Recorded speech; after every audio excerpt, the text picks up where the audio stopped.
Bismillahirrahmanirrahim. Assalamualaikum warahmatullahi wabarakatuh. Alhamdulillahilladzi hadana lihada wa ma kunna linahtadiya laula an hadana Allah. Allahumma salli wa sallim ala nuril anwar wa sirril asrar wa tiryakil aghyar wa miftahi babil yasar Sayyidina wa maulana Muhammadin al-Mukhtar wa alihi al-athhar wa ashabihi al-akhyar adada ni'amillahi wa ifdalih. Allahumma salli wa sallim wa barik ala Sayyidina Muhammadin al-Fatih wa khatimi lima sabaq nasiril haq bil haq wal hadi ila siratikal mustaqim wa ala alihi haqqa qadrihi wa miqdarihi al-azim. Amma ba'du. Qala Allah Ta'ala fi kitabihil karim wa huwa asdaqul qa'ilin. Bismillahirrahmanirrahim. Ya ayyuhalladzina amanu tubu ila Allahi taubatan nasuha. Wa qala an-nabiy sallallahu alaihi wasallam, kullu bani adam khatta'un wa khairu khatta'ina at-tawwabin. Alhamdulillahi rabbil alamin. Sebagai rasa ungkapan rasa syukur kita kepada Allah Subhanahu wa taala, mari sama-sama kita mengucapkan kalimat hamdalah alhamdulillahi rabbil alamin atas segala nikmat, curahan rahmat dan hidayah yang Allah berikan kepada kita hari ini. Mudah-mudahan kelak kita dapat mempertanggungjawabkannya di hadapan Allah Subhanahu wa taala. Salawat dan salam marilah kita sanjungkan kepada sosok yang amat mulia, yakni baginda Nabi Muhammad sallallahu alaihi wasallam. Allahumma salli wa sallim wa barik ala Sayyidina Muhammad.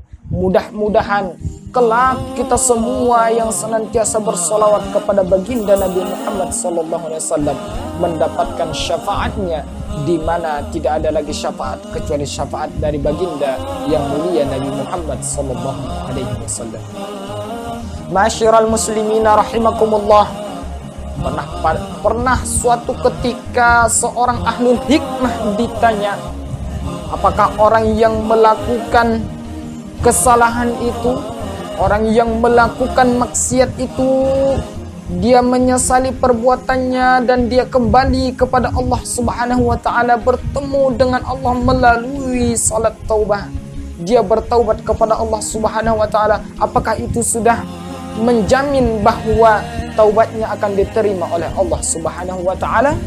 Kemudian dijawab oleh ahli hikmah ini, qala la ahkumu bidzalik. Aku tidak bisa menghukumi apakah taubatnya diterima oleh Allah Subhanahu wa taala.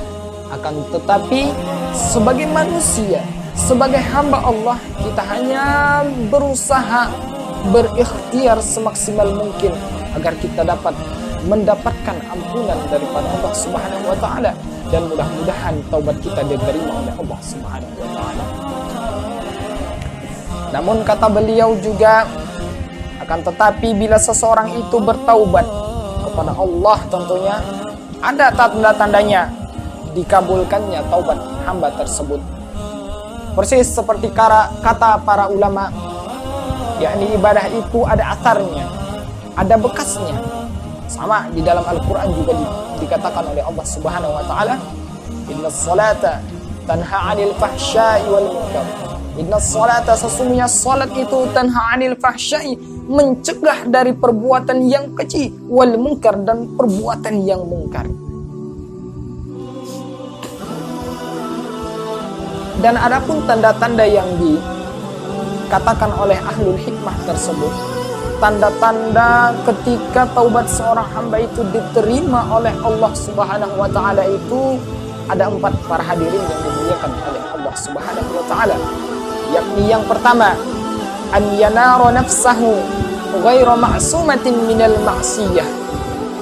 Ketika seseorang itu sudah taubat, dia merasakan, dia mengetahui bahwa dirinya itu tidak terjaga dari perbuatan maksiat kepada Allah. Dia tidak terjaga, merasa terus dirinya ini seakan-akan kalau dia sudah taubat, seakan-akan dia takut kembali kepada perbuatan dosa tersebut. Orang seperti ini ketika dia sudah mengetahui bahwa dirinya tidak terjaga daripada maksiat, ketika ada seseorang datang kepadanya atau ketika dia melihat orang lain, dia akan melihat bahwa dirinya itu jauh lebih buruk daripada orang tersebut. Inilah tanda-tanda bahwa taubatnya itu diterima oleh Allah Subhanahu wa Ta'ala. Tanda-tanda diterimanya taubatnya itu dia merasa dirinya tidak lebih baik daripada orang lain. Adapun tanda-tanda tidak diterimanya taubat seseorang itu adalah dia merasa bahwa dirinya ketika sudah taubat lebih baik daripada orang lain. A'udzubillahi min dzalik. Kemudian tanda-tanda yang kedua yang dikatakan oleh ahlul hikmah tersebut adalah orang yang sudah bertaubat selalu ada di dalam hatinya rasa penyesalan. Dia senantiasa menyesal, mengingat-ingat, oh, aku pernah berdosa. Ya Allah, aku pernah berdosa. Astagfirullah, astagfirullah. Ketika dia mengingat-ingat dosanya itu, semakin dia ingat, semakin dia istighfar kepada Allah, menyesali perbuatannya. Orang mukmin menghadapi dosanya itu bagaikan orang yang berada di tepi jurang. Selalu takut jatuh. Begitulah orang mukmin kepada dosanya. Dia takut kembali terulang dosa-dosanya. Kemudian adapun orang munafik menghadapi dosanya itu bagaikan dia itu melihat dosanya itu seperti nyamuk. Begini saja. Diremehkan sama dia.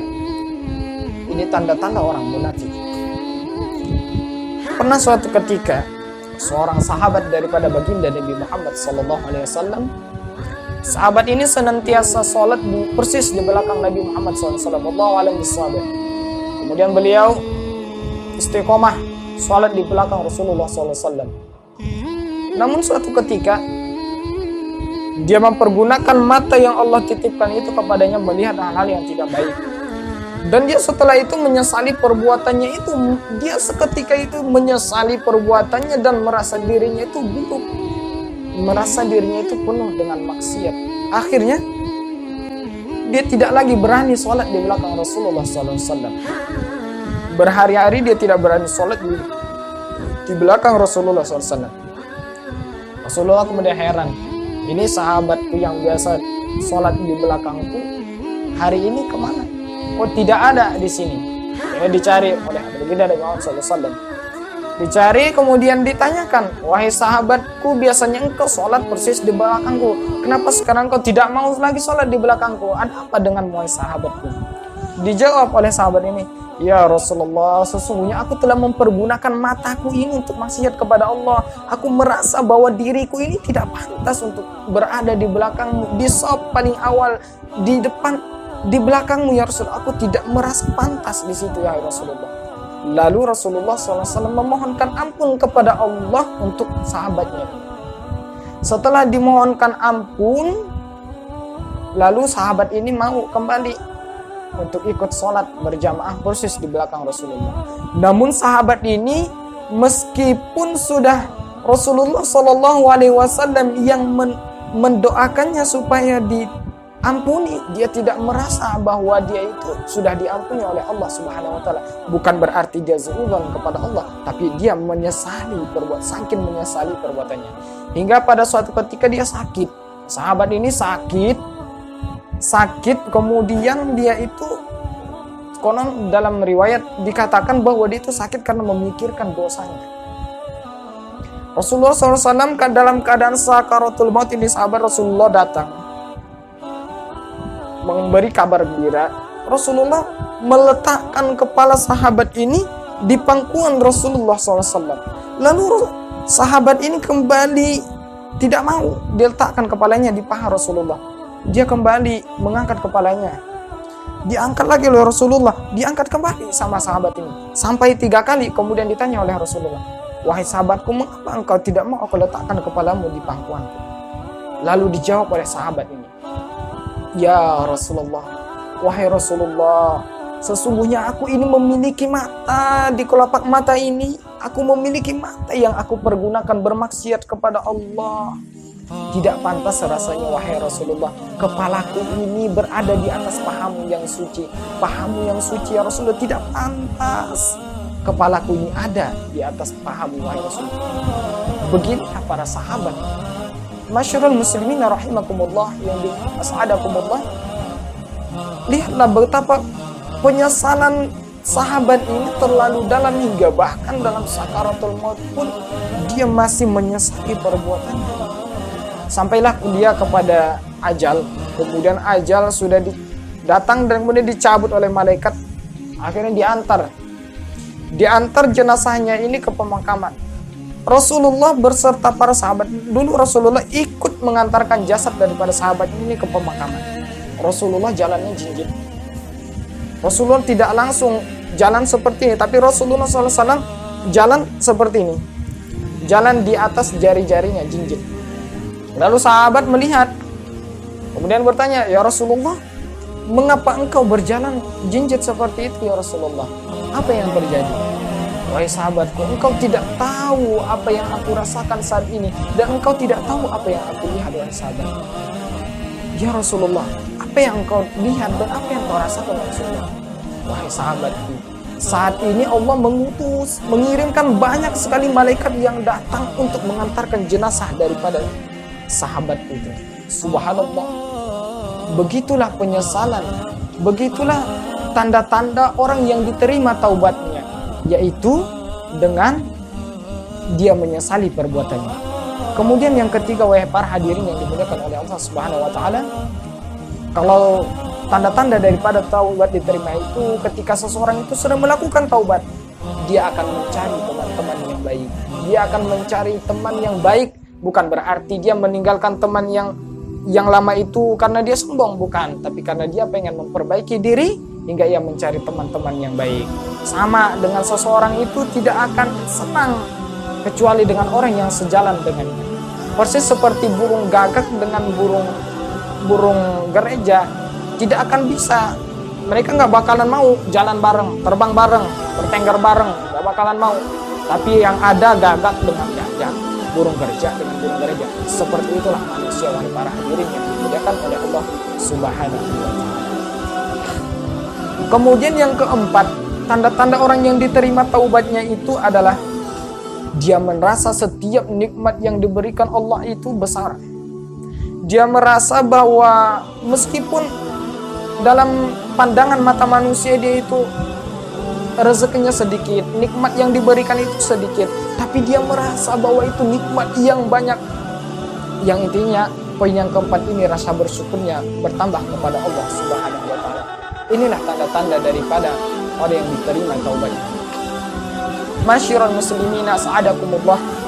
Mudah-mudahan apa-apa yang disampaikan oleh Al-Fakir dapat bermanfaat bagi diri Al-Fakir sendiri dan kepada para pemirsa semua yang dimuliakan oleh Allah Subhanahu wa taala.